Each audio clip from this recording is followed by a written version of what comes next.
Hello everyone, the Foxern here, and welcome to episode 2 of Storytime.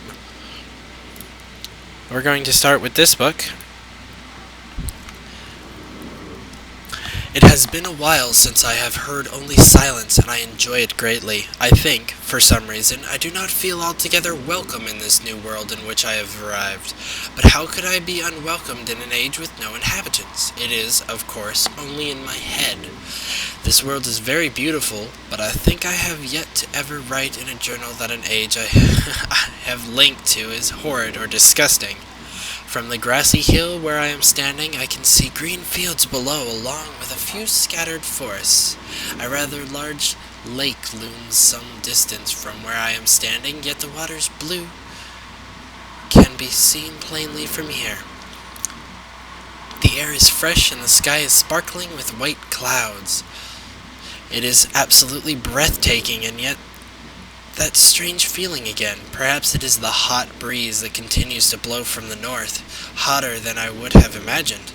It almost singes my skin, and I feel quite uncomfortable when it comes. I will try to ignore it. Night has almost arrived, and the sunset is spectacular. Oranges and reds have settled above the western horizon. Though night has come, the horizon still glows red long past the sunset. Dark reds flow from the horizon and bend into the black sky. Again the feeling, and I am beginning to believe it is not all in my mind. I must sleep now. I will need my strength to explore more tomorrow. I have had to return home due to an unpredictable natural occurrence, more frightening than I have ever experienced. I was awakened by terrible shakings on the ground and explosions on all sides of me. Gigantic balls of fire were falling. Oh, this is the new age. Okay, falling from the sky, and I immediately left in fear of my life. I must remember to bring a MYST linking book with me when I return, in case the one left there has been destroyed or damaged. I have returned to a different world than the one I left only 3 months ago. It has been transformed into a barren desert land, with only gigantic craters scattered across the land to provide variety. Strangely enough, the small grassy hill where I spent my first night remains exactly the way I found it. Apparently, the falling meteors did not hit this area, leaving it an oasis in the midst of this horrible desolation. The hot wind, I remember, has turned into a rather pleasant breeze, which is at least one improvement. I fear it is the only improvement. The magnificent lake I saw on my first visit is now completely dried up. However, another lake now exists and appears to be quite a bit larger. I assume one of the falling meteors created this lake due to its circular shape and the jutting rock that grows out of the center of the lake. The rest of this world seems like desert, although I will verify that statement with closer inspection. Though this world has little visual excitement to offer, it offers much to the ears. Sounds constantly flow through my ears, and I have found where a few of them originate. It seems, as Catherine says, I do find beauty in everything. Last night I was awakened by a horrible hissing. I was sweating, and the heat was so intense that I immediately dipped my head in the nearby stream to cool it down. The hot breezes had returned, along with a low roar from the ground. I walked a short distance to observe some red flames shooting up from the earth. Suddenly, the ground began to crack and a huge chasm opened. The chasm continued to grow until it was far too wide to cross. Then the tumult,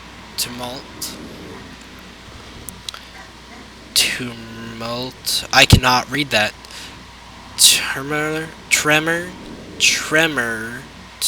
subsided, leaving only a dull roar. I have decided, however, I can use the chasm to my advantage. Perhaps the heat from the chasm can be harnessed. Even as the chasm has ripped into the surface of this world, it has opened up a whole new world to explore. Although uncomfortably hot, I found it possible to reach a cave in the chasm that had been created, and have now explored deep into the crust of this planet. I have found a vast underground cave system that will take many years to map and explore. Oh geez. I will also look for a safer way to reach the underground than through the chasm wall. This age seems to change on its own, so I feel I should leave again and see if things are different when I return. It is also important that I check on Sirius and Akinar and make sure everything is going along well when I return. I also hope to bring back some tools I would need for my plans to explore the underground. There's a little pipe here. Uh-oh, fading. The abundance of raw materials here is beginning to amaze me. I have returned with some of the complete High Lepter, playing Team Fortress 2 as he does pretty much every day. I see that message, sometimes a couple times a day. Beginning to amaze me, I have returned with some of the complex tools I knew I would be needing. I assumed I would have to return for more basic materials. However, it seems as though I will be able to find everything I need here. Of course, iron is abundant, but I have also found titanium occurring naturally. I am all the more excited to begin work. Everything is set, and I look forward to tomorrow. My raw materials are all here. I think I will be able to have most of my additions to this age completed within 1 year. I so love working with my hands, whether writing or building. I began today on the bridge, and Alson of the magnitude area will work well, and I have decided the 3 meters is not enough support for the beams, although amazingly strong. It has to be one of my most prized inventions. I am could never have imagined it to come together. I doubt could possibly work with 14 instead of 8. Completely fatigued, I am so happy to have completed tomorrow. I am leaving today in order to bring back Sirius and Akinar. I have left them alone in Channelwood. I believe they will enjoy all there is to see, or this might be the desert area that he was talking, or I don't know. All there is to see here. The age seems to have stabilized. I believe because set off a period of volcanic activities by piercing into shallow crust, but the tremors have become few. I have just noticed that a large amount of this journal has curiously vanished from the very pages on which I wrote over the last 18 months. Fortunately, I have copied many of the construction notes in another journal. I do not understand the many mysteries of this world, but I trust I will discover logical answers to my questions. I have a feeling that, this is the space age, or the future age, feeling that many of my questions can be answered in another age to which I hope to travel soon. But for now, I must simply accept this world's mysterious and take pride in my accomplishments. This is important. And this is the map of the island, but this is how I get to it. Oh gosh, I hate this puzzle. Taking a drink. Okay, this has got to be the new book. This is the, the gear age, I think it is. Before arriving in this age, I was determined that it would be a journey to a world very different from my previous adventures, and it was. The sky here is dark and gray, and it's essentially displays flashes of lightning in the distance. I met a very old man with a long beard and hair that hangs to his waist. He is very feeble and has trouble even moving. This man has obviously been through very many things in this strange world, and I have learned many things from him. He has told me an interesting story of this world's history. Years ago, he told me there was a beautiful city that rose up out of the water. It housed many people inside its walls, and the people had everything they wished for. This city was surrounded by 3 high hills which rose higher than the city.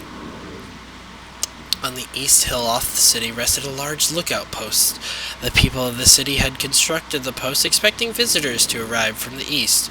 The people had no means of traveling on the water, which forced them to merely wait for friend or foe. As time passed, friendly visitors brought rumors of an enemy that existed beyond the horizon. The people grew fearful, yet nothing happened. One day, the usually sunny sky became as dark as night, and black ships appeared on the horizon. Yeah, this is the Gear Age. gear something. I don't know. The lookout post attempts at peace were turned away, and the sentries there were easily overwhelmed. The ships continued to wreak havoc on the city, apparently destroying everyone and everything. After the foundations of the city were destroyed, the city sunk deep into the ocean. Only the lookout post remained. The black ships sailed away. The man continued to say that 8 people had hidden and managed to survive through the attack. In the 9 years since the attack, 2 of the survivors had died. He also said that it was rumored that 10 years from the attack, the enemy would return to finish the destruction they had started so long ago. I have decided, since hearing the man's story, it would be admirable to save this civilization and stop this enemy's plan of destruction. I am excited about the adventure that awaits me, and an idea has sparked in my mind to provide the needed defense for these people. I met the remaining survivors today, and I have begun work on a plan for protection. After a short absence, I have returned to this age with my 2 sons. They have, as of yet, traveled rarely with me, and they are understandably excited to be here. They have grown considerably since Everdunes, and it is already obvious to me that they will be a great help this time, instead of the nuisance they have been in the past. All 3 of us, along with 4 of the healthier survivors, began construction today. We are building upon the old city's ruins, which will provide a perfect foundation for our fortress. My sons have been spending much of their spare time on the South Island, where most of my materials are stored. I am very pleased with their intelligence, and their creativity is refreshing to see as they work on some small projects of their own. It has been over 4 months now, and construction is going well. My sons love the world, except for its gray sky. They detest the gray sky and tell me many times they wish the sky were like the blue sky in Myst. The old man I first talked to tells me that the enemy is due in 4 months. I feel we will be ready when the time comes. The man reminds me of Emmett in many ways, and I often wonder how Emmett and his people are doing. It has been 6 months of work, and we have finally finished the fortress. It rests between the 3 hills, which are now only islands due to a rising water level that the people experienced after the attack.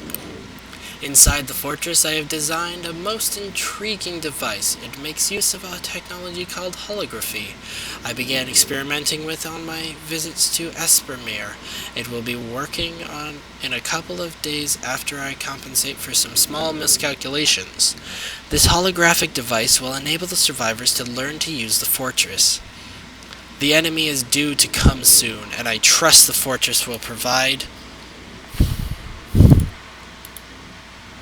sufficient protection for all of us. It's getting, like, really bad frame rate right. Whoa, what? What? Do not close the book. I am not done reading. Dang it. Arg. Come on. One more page after this one. There we go. The black ships have come. Their attack was substantial. Their weapons have been stopped, and it appears they have turned away in defeat. I could not help but smile as I watched the boats leave. Insignia of Black Ship. Last night we had a small celebration, and the old survivors danced their dances of old. My sons did not understand why the sky had not turned back to its original blue. The old man told them that the storms would never end until the enemy was destroyed. I assured my... Are you kidding me? I'm moving my mouse pad as I'm reading. And all of a sudden... No, not the burnt book. I have to look for the burnt book that actually has a hint in it. I'll do that after I read the last book.